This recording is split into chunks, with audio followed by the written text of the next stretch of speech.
example, I am executing first the program.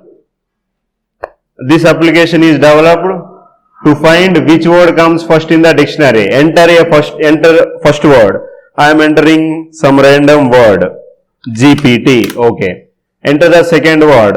If I enter, it is program. In dictionary, which letter is coming first, G or P?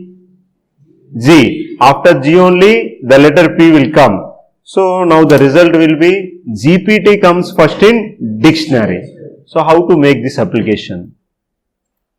For that, we have taken two arrays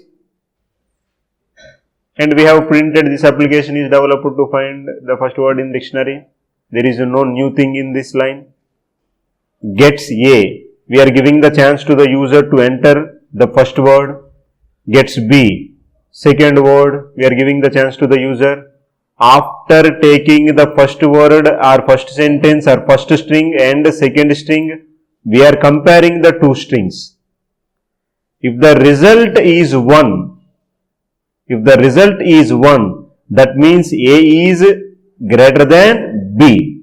So B comes first. So that's what we are writing. B comes first in the dictionary.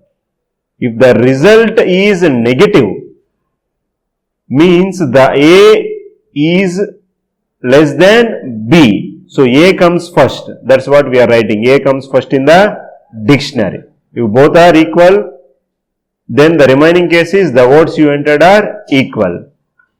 If you want to try with str and cmp and A comma B comma sum 4, then you have to change this code as if C is greater than 0 and if C is less than 0, else we will execute this. Enter the first word, welcome. Enter the second word, program. So the program comes first in the dictionary. So this is how we can develop the application to find the first word out of the given word, two words, which word comes first in the dictionary by using the strcmp or strncmp.